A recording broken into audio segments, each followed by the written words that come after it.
ले Chatelier principal का use होता है। क्वेश्चन इस टाइप का आता है कि कोई भी एक अगर इक्विलिब्रियम में है, रिएक्शन है, रिवर्सिबल रिएक्शन है, वो इक्विलिब्रियम पे है, उसको अगर मैं कुछ भी चेंज करूँ, क्या क्या चेंज कर सकता हूँ मैं?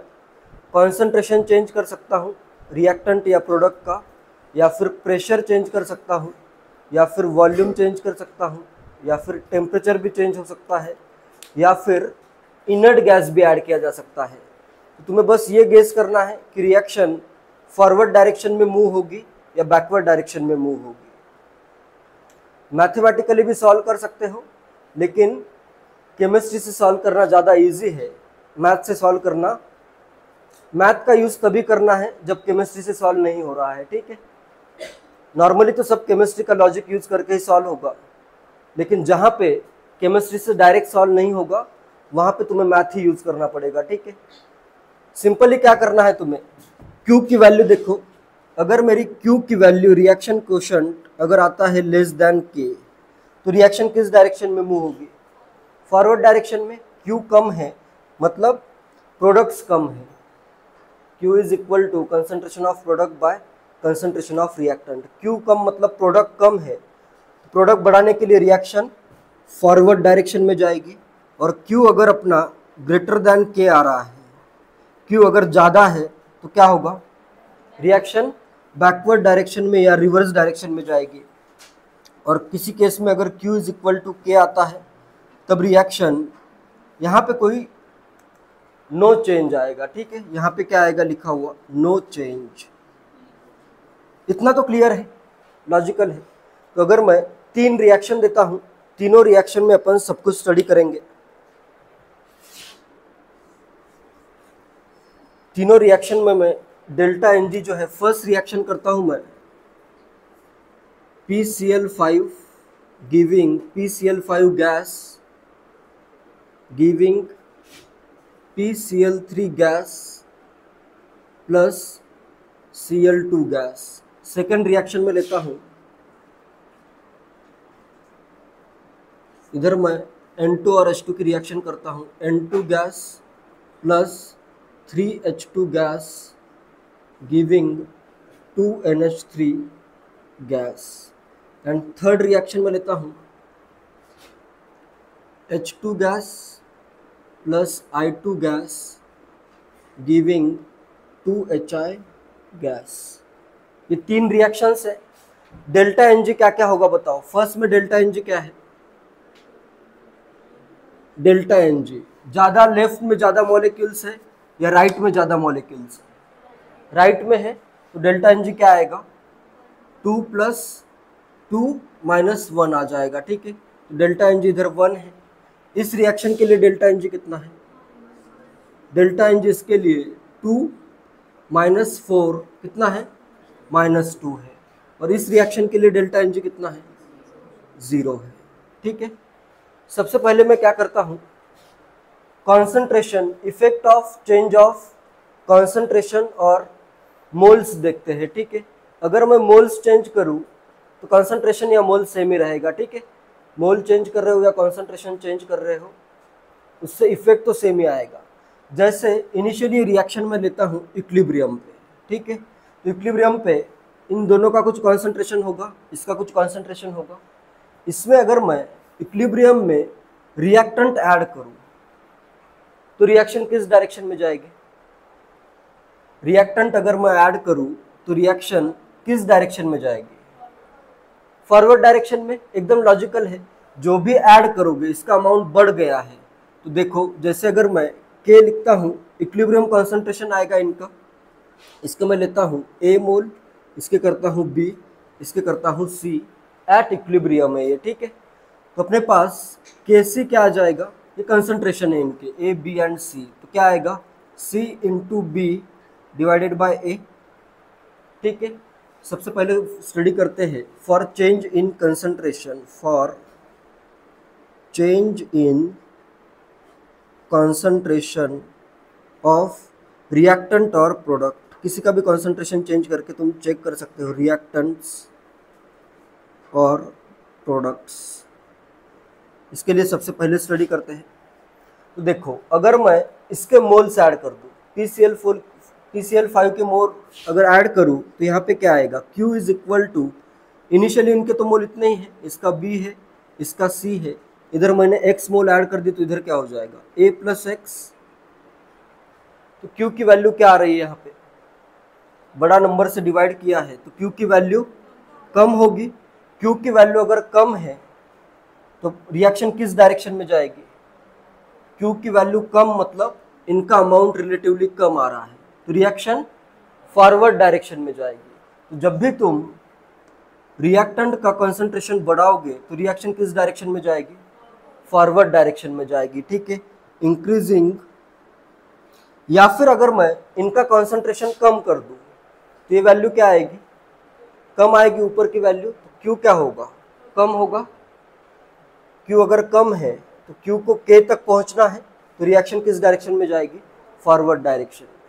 तो इंक्रीजिंग कंसंट्रेशन ऑफ रिएक्टेंट और decreasing concentration of products moves the equilibrium या shift the reaction in forward direction. ये क्लियर है, सिंपल एकदम लॉजिकल है। जहां पे जो भी ऐड करोगे उसके अपोजिट डायरेक्शन में रिएक्शन जाएगी, ठीक है। तो सबसे पहले मैं लिखता हूं point, increasing concentration of reactant और decreasing concentration of product का कंसंट्रेशन अगर कम हो रहा है या फिर इसका कंसंट्रेशन बढ़ रहा है तो किस डायरेक्शन में रिएक्शन जाएगी, रिएक्शन मूव्स इन, क्या आएगा, reaction moves in forward direction. Clear है।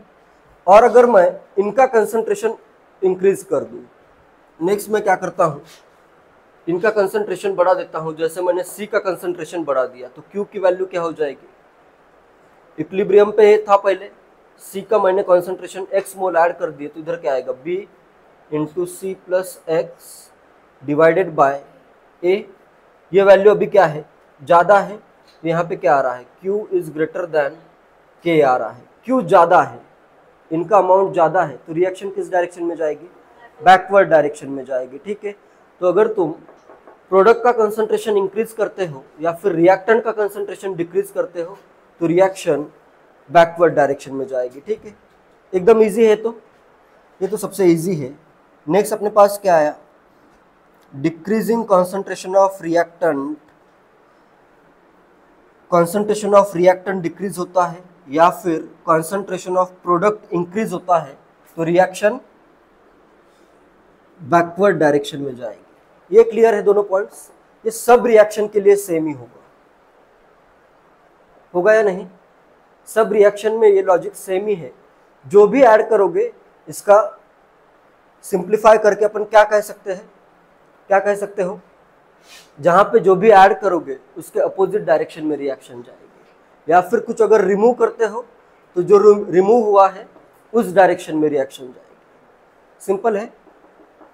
तो ये फर्स्ट है ली चैटर्जी प्रिंसिपल का, ये फर्स्ट है for change in concentration of reactant और प्रोडक्ट्स।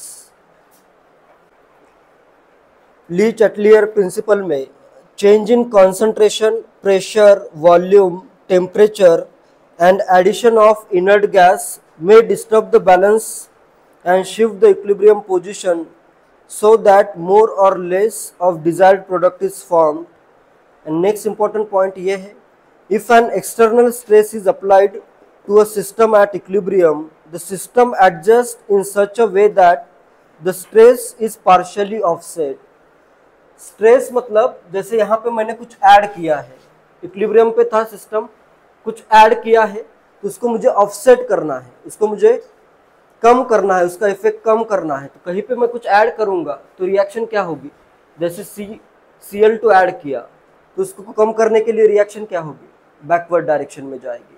कुछ भी इफेक्ट करते हो, चेंज करते हो तो उसको ऑफसेट करना है, उसका इफेक्ट क्या कर देना है, अपने को कम कर देना है, ठीक है। ये ऐड करोगे तो इसका अमाउंट कम करने के लिए रिएक्शन बैकवर्ड डायरेक्शन में जाएगी। अगर मैं Cl2 रिमूव कर दूं तो Cl2 कम हो गया तो इसको बढ़ाना पड़ेगा। Cl2 अगर कम हो गया है तो उसको बढ़ाने के लिए रिएक्शन क्या होगी, फॉरवर्ड डायरेक्शन में जाएगी। क्लियर है सब।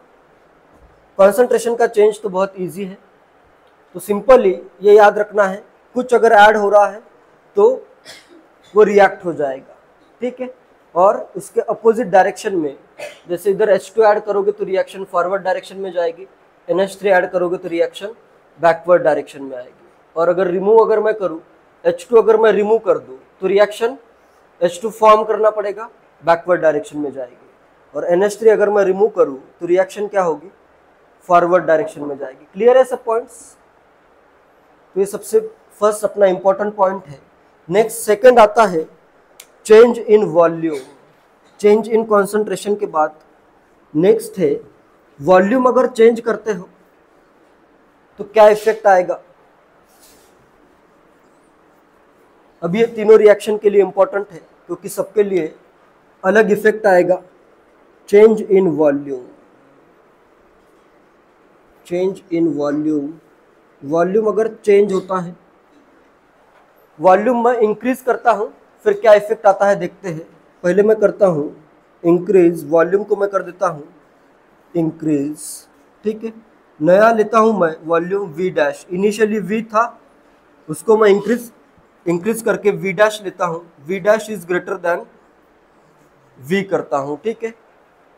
पहले मैथमेटिकली समझाता हूं फिर लॉजिकल भी समझाता हूं, लॉजिकल समझना ज़्यादा इजी है।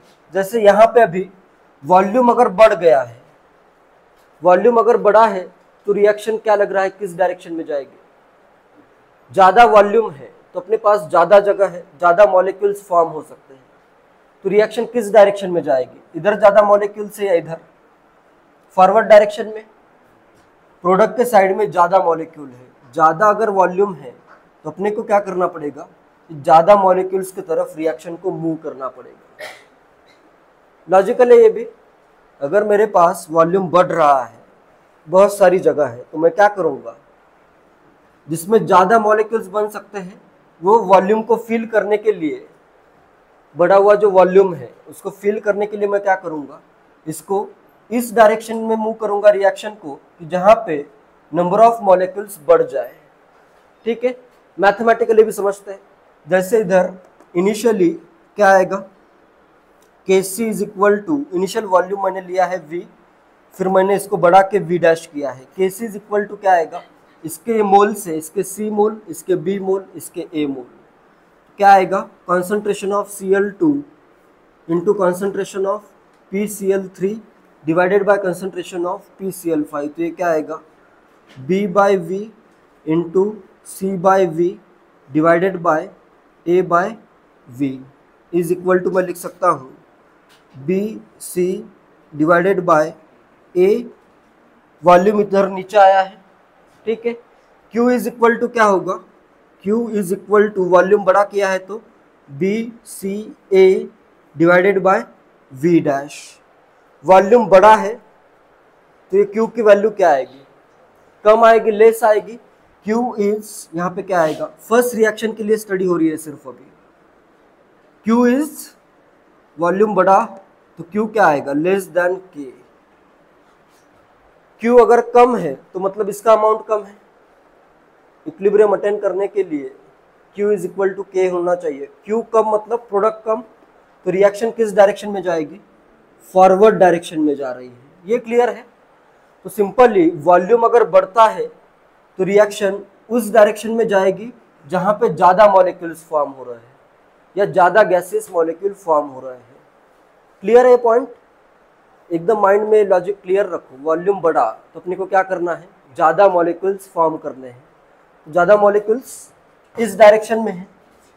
और सिमिलरली अगर मैं यहाँ पे भी वॉल्यूम इंक्रीज करूँ, यहाँ पे भी देखते हैं, इसके मैं लेता हूँ A मोल, इसके मैं लेता हूँ B मोल, इसके मैं लेता हूँ C मोल, ठीक है। Kc is equal to, equilibrium पे वॉल्यूम में लेता हूँ V, इधर क्या आएगा, C square by V square divided by B cube by V cube into A by V is equal to क्या आएगा, C square into V square divided by B cube A आ जाएगा ये क्यूब। नेक्स्ट मैंने क्या किया है, Q के लिए इधर वॉल्यूम मैंने इंक्रीज कर दिया, वॉल्यूम अगर मैं इंक्रीज करूँ तो Q इज इक्वल टू क्या आएगा, C स्क्वायर V डैश का square divided by B Q into A. Volume अगर ये V dash is greater than V है, वॉल्यूम मैंने इंक्रीज किया है, तो Q क्या होगा, ज़्यादा आएगा। Q यहाँ पे क्या आ रहा है, ज़्यादा आ रहा है as compare to K। Q ज़्यादा मतलब ये ज़्यादा है प्रोडक्ट, तो रिएक्शन किस डायरेक्शन में जाएगी, बैकवर्ड डायरेक्शन में। इधर देखो 2 ही मॉलिक्यूल है, इधर 4 मॉलिक्यूल है, वॉल्यूम अगर ज़्यादा है तो तुम्हें क्या करना है, रिएक्शन को उस डायरेक्शन में मूव करना है जिधर ज़्यादा नंबर ऑफ मॉलिक्यूल्स है। क्लियर है second point. Increase in volume moves the reaction in that direction where number of molecules are greater. Clear है पॉइंट। और अगर मैं वॉल्यूम कम कर दूं, कम वॉल्यूम में क्या हो जाएगा, सिस्टम में कंप्रेस कर रहा हूं, जैसे यहाँ पे इसका जस्ट रिवर्स इफेक्ट आएगा। वॉल्यूम अगर मैं कम करूं तो क्या हो जाएगा, कम जगह में कम मॉलिक्यूल्स चाहिए, तो यहाँ पे अगर मैं वॉल्यूम कम कर दूं तो क्या हो जाएगा, ये दोनों कंबाइन हो जाएंगे और जिससे कम मॉलिक्यूल्स फॉर्म हो गए। तो किस डायरेक्शन में रिएक्शन जाएगी, वॉल्यूम कम करने पे जिधर कम मॉलिक्यूल्स। क्लियर है ये। और थर्ड में क्या आएगा, वॉल्यूम का इफेक्ट, इधर अगर इसके A मोल, इसके B है, इसके C है, तो Kc इज इक्वल टू क्या आएगा, C square by V square A by V B by V is equal to C square by AB। Q की वैल्यू भी क्या आएगी, वॉल्यूम पे डिपेंड करेगी क्या, नहीं करेगी, तो इसका इसमें क्या आएगा, नो चेंज, या फिर ये ना फॉरवर्ड जाएगी रिएक्शन ना बैकवर्ड जाएगी। डेल्टा एन जे अगर 0 है तो no effect of volume change, volume change करो या इंक्रीज करो इस पर कोई इफेक्ट नहीं होगा। ये क्लियर है। और डेल्टा एन जे अगर पॉजिटिव है तो वॉल्यूम बढ़ाने पे, इधर शॉर्ट में लिखते हैं, ये सब पॉइंट्स क्लियर है। तो सिंपली इतना याद रखो, वॉल्यूम बढ़ाने पे ज़्यादा मॉलिक्यूल्स फॉर्म कर रहे हैं और वॉल्यूम कम करने पे कम मॉलिक्यूल्स फॉर्म कर रहे हैं। क्लियर है लॉजिक। एक लाइन भी अगर माइंड में सही से रखते हो तो इजीली क्वेश्चन सॉल्व हो जाएगा। ठीक है, इसके सब क्वेश्चन थ्योरेटिकली आए हैं, मैथमेटिकल क्वेश्चन अब तक नहीं आया है। आता भी है तो क्यू कैलकुलेट करो, वो लास्ट का पॉइंट है, बताता हूँ। डायरेक्शन बताओ अभी, यहाँ पे अगर मैं वॉल्यूम इंक्रीज करूँ किस डायरेक्शन में रिएक्शन जाएगी, फॉरवर्ड या बैकवर्ड, बैकवर्ड डायरेक्शन में रिएक्शन जाएगी। वॉल्यूम अगर मैं इसी रिएक्शन का डिक्रीज करूँ, वॉल्यूम डिक्रीज हो गया है, कम मॉलिक्यूल्स चाहिए, तो रिएक्शन फॉरवर्ड डायरेक्शन में जाएगी। नेक्स्ट यहाँ पे अगर मैं वॉल्यूम इंक्रीज करूँ तो रिएक्शन फॉरवर्ड डायरेक्शन में, ज़्यादा मॉलिक्यूल बनाने हैं ज़्यादा वॉल्यूम में, और अगर वॉल्यूम यहाँ पे डिक्रीज होता है तो रिएक्शन बैकवर्ड डायरेक्शन में जाएगी। वॉल्यूम कम तो मॉलिक्यूल्स भी कम चाहिए, तो क्या होगा, ये कंबाइन होके इधर चले जाएंगे। ठीक है, क्लियर है। और इधर वॉल्यूम अगर मैं इंक्रीज करूँ या फिर डिक्रीज करूँ, क्या आएगा, no effect of volume change या नो चेंज इन इक्विलिब्रियम आएगा। क्लियर है। नेक्स्ट, प्रेशर का इफेक्ट इसके जस्ट अपोजिट है। चेंज इन प्रेशर का इफेक्ट या तो वॉल्यूम से इजी है एकदम, ज़्यादा वॉल्यूम ज़्यादा मॉलिक्यूल्स, इतना लॉजिक तो क्लियर है। प्रेशर का इफेक्ट इसके एग्जैक्टली अपोजिट होगा। नेक्स्ट देखते हैं चेंज इन प्रेशर, थर्ड है अपने पास चेंज इन प्रेशर। प्रेशर अगर मैं चेंज करूं तो क्या इफेक्ट आएगा, देखते हैं। प्रेशर अभी अगर मैं चेंज करूं, जैसे इधर मैं प्रेशर इंक्रीज करूं तो क्या लगता है किस डायरेक्शन में रिएक्शन जाएगी। प्रेशर अगर मैं इंक्रीज कर दूं तो reaction just opposite, pressure increase मतलब वॉल्यूम डिक्रीज जैसा इफेक्ट होगा, तो रिएक्शन बैकवर्ड डायरेक्शन में जाएगी। मैथमेटिकली भी समझते हैं, एक के लिए समझाता हूं। अभी यहाँ पे देखो K इज इक्वल टू क्या है अपना, इनके मैं मोल फ्रैक्शन लेता हूं एट इक्विलिब्रियम। ठीक है, इक्विलिब्रियम पे मोल फ्रैक्शन ले लेता हूं। इसका मैं लेता हूं x1, इसका मैं ले लेता हूं x2, इसका मैं लेता हूँ x3, और P करता हूँ इक्विलिब्रियम पे प्रेशर है, P is pressure at equilibrium. और अगर मैं प्रेशर इंक्रीज कर दूँ, प्रेशर यहाँ पे मैं क्या कर देता हूँ, P dash which is greater then P करता हूँ, तो अपने पास Kc इज इक्वल टू क्या है, Kc इज इक्वल टू इसका प्रेशर कितना होगा, into P into P into P। ये क्लियर है। Kc इज इक्वल टू क्या आएगा, x3P x2P divided by x1P, और प्रेशर इंक्रीज होने पे P तो कैंसिल आउट हो गया, इसमें क्या आएगा, x3 x2P by x1। Q is equal to क्या आएगा, x3 x2P dash by x1। Pressure increase करने पे क्या हुआ, Q की वैल्यू क्या आई, ज़्यादा आई, P dash is greater pressure है यहाँ पे, तो Q क्या आ रहा है, Q is greater then K, Q आ रहा है ज़्यादा। Q अगर ज़्यादा है मतलब इनका अमाउंट ज़्यादा है, तो मुझे रिएक्शन को किस डायरेक्शन में मूव करना पड़ेगा, बैकवर्ड डायरेक्शन में। प्रेशर अगर मैं इंक्रीज करूँ तो रिएक्शन बैकवर्ड डायरेक्शन में जाएगी, और प्रेशर अगर मैं डिक्रीज कर दूँ, यहाँ पे अगर P डैश कम कर दूँ तो Q क्या हो जाएगा, कम हो जाएगा। Q कम मतलब इसका अमाउंट कम, प्रेशर कम होने पे रिएक्शन फॉरवर्ड डायरेक्शन में जाएगी, वॉल्यूम के जस्ट अपोजिट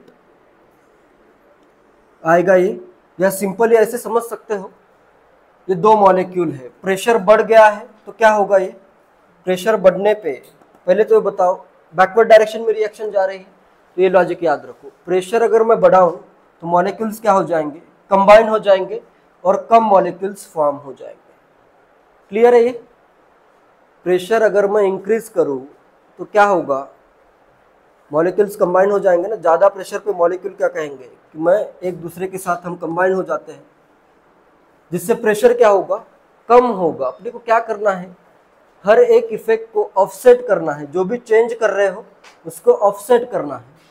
प्रेशर बढ़ गया है, प्रेशर को कम करने के लिए क्या करना पड़ेगा, मॉलिक्यूल्स को कंबाइन करना पड़ेगा और कम मॉलिक्यूल्स फॉर्म करने पड़ेंगे। ठीक है, तो प्रेशर अगर बढ़ता है तो उस डायरेक्शन में रिएक्शन को मूव करो जिसमें कम नंबर ऑफ मॉलिक्यूल्स है, और वॉल्यूम अगर बढ़ता है तो उस डायरेक्शन में मूव करो जिसमें ज़्यादा नंबर ऑफ मॉलिक्यूल्स है। लॉजिकल है एकदम, है या नहीं। सेकंड में अभी बताओ, अगर मैं प्रेशर यहाँ पे इंक्रीज कर दूं, प्रेशर इंक्रीज करूं तो किस डायरेक्शन में मूव होगी, फॉरवर्ड। प्रेशर इंक्रीज हुआ तो मॉलिक्यूल्स क्या होंगे, कंबाइन हो जाएंगे और कम मॉलिक्यूल्स फॉर्म होंगे, तो रिएक्शन जाएगी फॉरवर्ड डायरेक्शन में। और प्रेशर अगर मैं डिक्रीज कर दूं, प्रेशर डिक्रीज हो गया है, कम प्रेशर है, तो क्या होगा, ज़्यादा मॉलिक्यूल्स फॉर्म होंगे प्रेशर बढ़ाने के लिए। प्रेशर अगर मैंने कम किया है तो प्रेशर इंक्रीज करने के लिए ज़्यादा मॉलिक्यूल चाहिए, तो रिएक्शन बैकवर्ड डायरेक्शन में आएगी। ठीक है, इसका जस्ट अपोजिट आएगा, वॉल्यूम और प्रेशर का जो रिलेशन है वो जस्ट अपोजिट है। वॉल्यूम का समझना तो बहुत इजी है, ज़्यादा वॉल्यूम ज़्यादा मॉलिक्यूल्स, बस इतना याद अगर रखते हो, ज़्यादा वॉल्यूम ज़्यादा मॉलिक्यूल्स, इससे तुम पूरा का पूरा हर एक क्वेश्चन बिना कुछ सोचे समझे सॉल्व कर सकते हो। ठीक है, और ऐसा भी करो, ज़्यादा प्रेशर तो कम वॉल्यूम, या कम प्रेशर तो ज़्यादा वॉल्यूम, ऐसे करके भी अगर सॉल्व करते हो तभी आंसर वही आएगा। ठीक है, नेक्स्ट इसमें क्या आएगा, प्रेशर अगर चेंज करूँ तो इधर क्या होगा, नो इफेक्ट ही आएगा। इधर देखो पी पी कैंसिल आउट हो जाएगा, इधर आएगा no effect of pressure change. Delta n g अगर जीरो है तो उसमें प्रेशर चेंज का कोई इफेक्ट नहीं होता है। ठीक है, सिंपली एक लाइन में इसको तुम समझ सकते हो, मोर volume, if volume increases move the reaction in direction of more number of molecule, in direction of more number of molecules। Volume ज़्यादा है तो ज़्यादा मॉलिक्यूल्स फॉर्म करो, और अगर प्रेशर ज़्यादा है, if pressure increases move the reaction in direction of, यहाँ पे क्या आएगा, मोर नंबर ऑफ मॉलिक्यूल्स आएगा या लेस नंबर ऑफ मॉलिक्यूल्स आ जाएगा, ठीक है। Increasing pressure move reaction in direction of less number of molecules, pressure बढ़ेगा तो मॉलिक्यूल्स कंबाइन होंगे, वॉल्यूम बढ़ेगा तो मॉलिक्यूल्स डिसोसिएट हो जाएंगे। इस लॉजिक का भी यूज कर सकते हैं, एकदम लॉजिकल है। आ रहा है सबको समझ में? नेक्स्ट है addition of inert gas. Fourth है अपने पास addition of inert gas. Fourth, addition of inert gas अगर मैं ऐड करूं तो क्या इफेक्ट होगा। इसमें दो वे में क्वेश्चन आता है। एक तो आता है, फर्स्ट आता है एट कांस्टेंट वॉल्यूम चेंज अगर नहीं हो रहा है और उसमें तुम इनर्ट गैस ऐड करते हो, वॉल्यूम अगर चेंज नहीं हो रहा है तो इनका कंसंट्रेशन चेंज होगा क्या? कंसंट्रेशन अगर चेंज नहीं हो रहा है तो केसी और क्यूसी क्या रहेगा, सेम ही रहेगा। अगर मैं एट कांस्टेंट वॉल्यूम मेरा है फिक्स, इनर्ट गैस ऐड करो या ना करो, वॉल्यूम अगर फिक्स तो कंसंट्रेशन भी फिक्स। कंसंट्रेशन अगर फिक्स है तो केसी और क्यूसी क्या रहेगा, सेम ही रहेगा। तो अगर कांस्टेंट वॉल्यूम पे तुम इनर्ट गैस ऐड भी करते हो तो इसका इफेक्ट होगा क्या? कुछ नहीं होगा, ठीक है। तो ये अगर कहीं पे लिखा है inert gas is added at constant volume तो इसका कोई भी इफेक्ट नहीं होगा। तो इसमें हमेशा नो इफेक्ट ही आएगा, no effect of addition of inert gas at constant volume. Clear है पहला पॉइंट। एंड सेकेंड आता है, क्योंकि इधर कंसंट्रेशन ही चेंज नहीं हो रहा है तो अपनी रिएक्शन या इनका जो प्रेशर है, पार्शियल प्रेशर भी इनका चेंज होगा क्या? वॉल्यूम अगर फिक्स है, नंबर ऑफ मोल्स फिक्स है, तो इनका पार्शियल प्रेशर भी क्या हो जाएगा, फिक्स हो जाएगा। तो केपी भी अपना वही रहेगा, क्यूपी भी वही रहेगा, ठीक है। बस इसका एक्स्ट्रा प्रेशर आएगा, इसका इनर्ट गैस का पार्शियल प्रेशर एक्स्ट्रा होगा, जिससे रिएक्शन में कोई भी डिस्टर्बेंस नहीं आएगा, ठीक है। इनर्ट गैस के मॉलिक्यूल्स बस प्रेजेंट रहेंगे, उसका कोई भी इफेक्ट नहीं होगा। वॉल्यूम अगर सेम है तो कोई इफेक्ट नहीं होगा।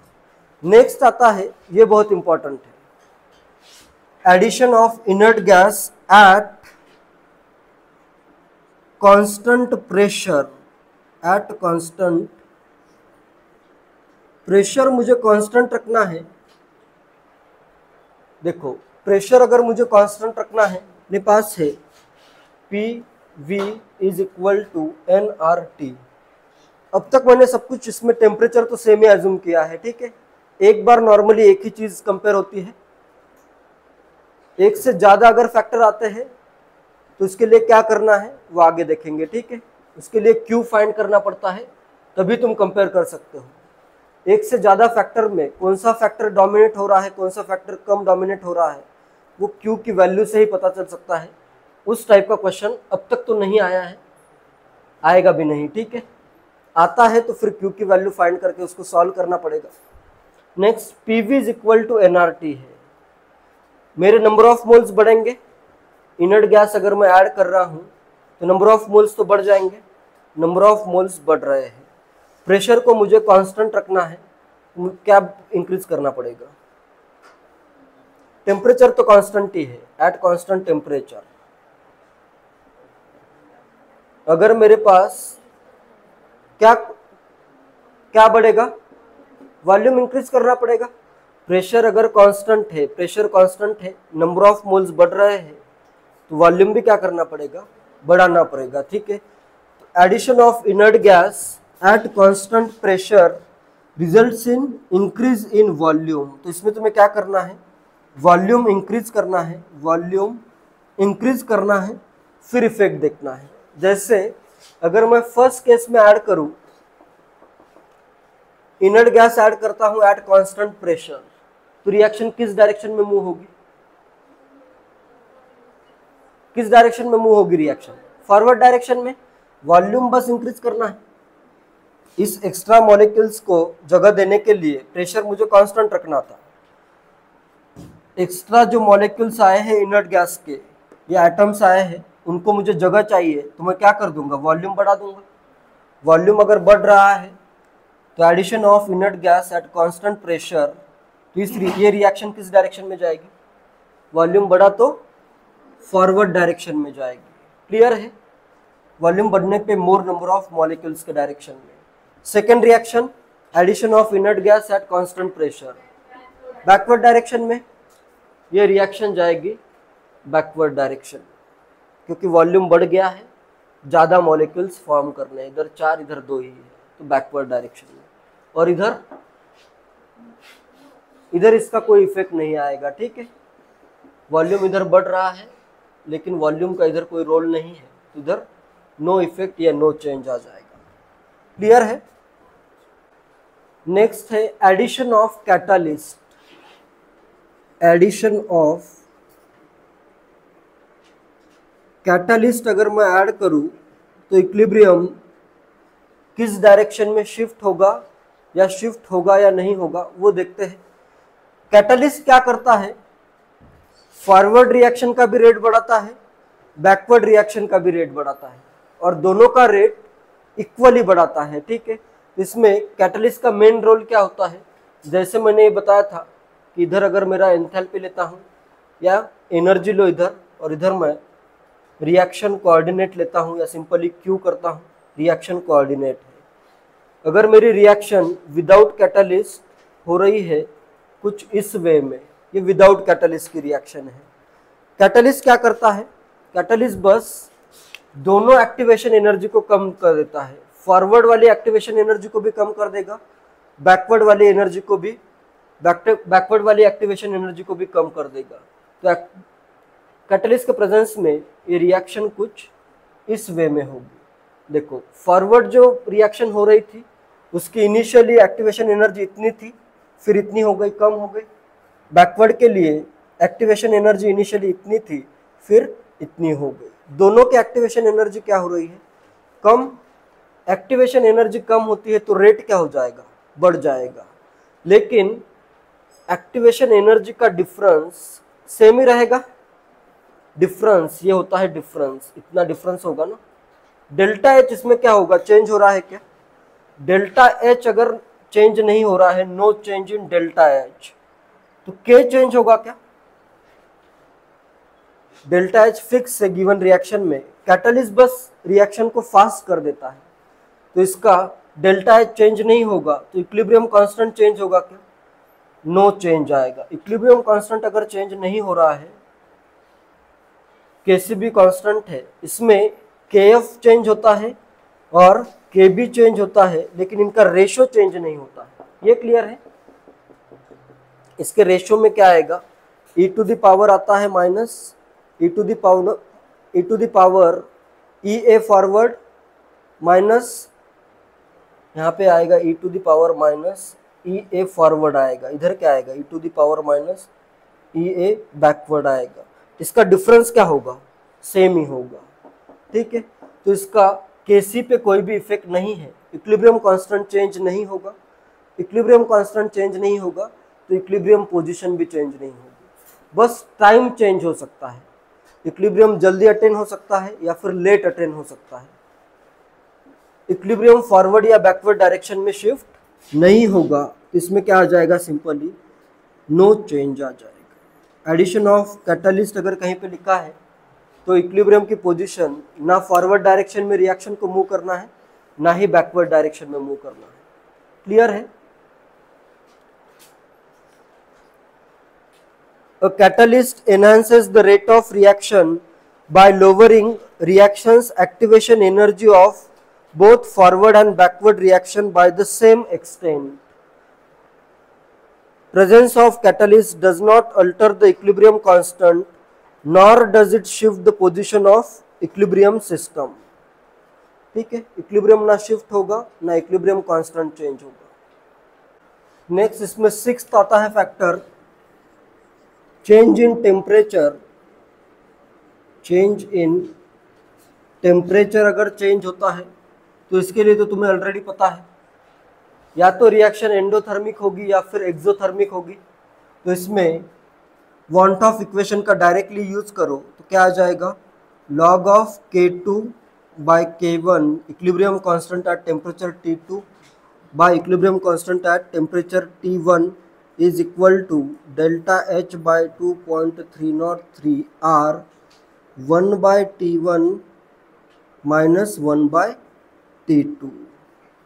एंडोथर्मिक रिएक्शन अगर है, डेल्टा H पॉजिटिव करता हूँ, एंडोथर्मिक अगर रिएक्शन है तो टेम्परेचर इंक्रीज होने पे क्या होगा, इक्विलिब्रियम कांस्टेंट भी इंक्रीज हो जाएगा।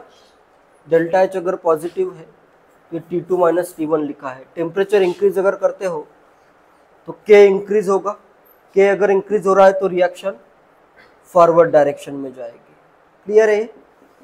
Increasing temperature of endothermic reactions result in increase in equilibrium constant. If equilibrium constant increases, reaction will move in forward direction. Clear है?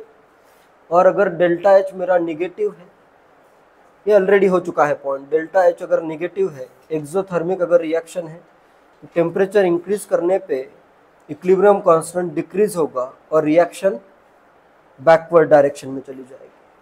क्लियर है? एंड लास्ट सेवेंथ है इसमें, change in more than one factors. Change in more than one factors, इसमें अगर तुम एक से ज्यादा फैक्टर चेंज कर रहे हो तो इधर मैथ से तुम्हें सॉल्व करना पड़ेगा, इसमें कोई ऑप्शन नहीं है। तो तुम्हें क्या करना है, सिंपली क्यू कैलकुलेट करना है। अलग जैसे दो फैक्टर चेंज हो गए, जैसे इधर मैंने वॉल्यूम भी चेंज किया और मोल्स भी चेंज किए हैं, ठीक है। तो डायरेक्टली माइंड में तुम नहीं कर सकते हो अभी। एक अगर फैक्टर चेंज होता है उसमें तो इजी है, लेकिन दो फैक्टर चेंज होते हैं उसमें तुम डायरेक्टली नहीं सोच सकते हो। उसमें तुम्हें कौन सा फैक्टर ज़्यादा चेंज हो रहा है उसका इफेक्ट आएगा क्यू के कैलकुलेशन से। क्यू कैलकुलेट करना है बस। क्यू अगर आ गया के से ज़्यादा, क्यू ज़्यादा मतलब प्रोडक्ट ज़्यादा, तो रिएक्शन हो जाएगी बैकवर्ड डायरेक्शन में शिफ्ट। और क्यू अगर आ जाता है कम, तो क्यू अगर कम मतलब प्रोडक्ट कम, प्रोडक्ट कम, प्रोडक्ट को बढ़ाने के लिए रिएक्शन फॉरवर्ड डायरेक्शन में मूव हो जाएगी। और अगर दोनों इक्वली है, दो फैक्टर चेंज करने के बाद अगर दोनों सेम ही आ रहे हैं तो उसमें तो कोई चेंज होगा ही नहीं, ठीक है।